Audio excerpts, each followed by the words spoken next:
Straight of ഹോർമിസിന് ഇത്രയും പ്രാധാന്യമുണ്ട്, അല്ലെങ്കിൽ ഒരു ന്യൂക്ലിയർ ബോംബിനേക്കാളും കൂടുതൽ ഇമ്പാക്ട് ലോകത്തിൽ മൊത്തം ഉണ്ടാക്കാൻ പറ്റും എന്നുള്ളതിന്റെ ഒരു ഉദാഹരണം നമ്മൾ ലൈവായിട്ട് കണ്ടുകൊണ്ടിരിക്കുന്ന ഒരു മൊമെന്റിലാണ് ഇപ്പോൾ നമ്മൾ ജീവിച്ചുകൊണ്ടിരിക്കുന്നത്.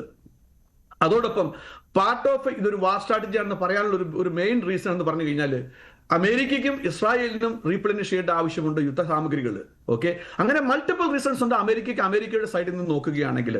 അതുപോണെങ്കിൽ തന്നെ ഇറാന്റെ സൈഡിൽ നോക്കുകയാണെങ്കിൽ 250-ലധികം ലീഡേഴ്സ് IRGCയുടെയും ഈ പറഞ്ഞ ഇറാന്റെ മുഖ്യ ഭരണകൂട്ടത്തിലുള്ള ടോപ്പ് Tier 1, Tier 2, Tier 3 വരെ നാമാവശേഷമായി. അപ്പൊ അതൊരു വലിയൊരു സെറ്റ് ബാക്ക് ആണ്. ഇനിയുള്ളത് അവരുടെ മിലിറ്ററി പോലും ഡീസെൻട്രലൈസ് ചെയ്തുകൊണ്ടിട്ട് ഈ ഒരു തേർഡ് ലെയർ അല്ലെ ഫോർത്ത് ലെയർ ആണ് ഇപ്പൊ നമ്മൾ എന്താ പറയുക അവരുടെ ഇടയ്ക്ക് തോന്നി ഇസ്രായേലും അമേരിക്കയുമായിട്ടും എന്തെങ്കിലും ഒരു ഷിഫ്റ്റ് ഉണ്ടോ അല്ലെങ്കിൽ സ്ട്രാറ്റജി ഡിഫറൻസ് ഉണ്ടോ, ഡിബേറ്റ് ചെയ്യുന്നുണ്ടോ എന്നുള്ളത് നമ്മൾ നോക്കി.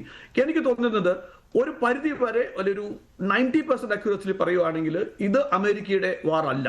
ട്രംപ് പോലും ഇതിനകത്ത് ഹെസിറ്റന്റ് ചെയ്ത് നിന്ന വാറാണ്. എന്നാൽ ബെഞ്ചമിൻ നെതന്യാഹു ട്രംപിനെ വിരലിൽ പിടിച്ച് കയ്യിൽ പിടിച്ച് വലിച്ചു ചാടിച്ച് ഇത് അമേരിക്കയുടെ വാറാക്കി മാറ്റിവെച്ചതാണ് എന്നുള്ളതാണ് ഇവിടെ നിന്നുള്ളൊരു അഭിപ്രായം പറയുന്നത്. അത് ജനതയുടെ മാത്രമല്ല, ഡെമോക്രാറ്റിക് പാർട്ടിയുടെയും റിപ്പബ്ലിക്കൻ പാർട്ടിയുടെയും ഇൻക്ലൂഡിംഗ് മാഗായുടെ വലിയ സപ്പോർട്ടേഴ്സ് ആയ ഇൻക്ലൂഡിംഗ് ടക്കർ കാൾസൺ, മേഗൻ ഖെല്ലി പോലുള്ള വളരെ ഫേമസ് ആയിട്ടുള്ള മാഗാ പീപ്പിൾ പോലും ഇന്ന് അൺഇക്വിവക്കലി ഇതിനെ സപ്പോർട്ട് ചെയ്യുന്നില്ല. ട്രംപിന്റെ പേര് എടുത്തു പറഞ്ഞ് അവർ ക്രിട്ടിസൈസ് ചെയ്യുന്നുണ്ട്.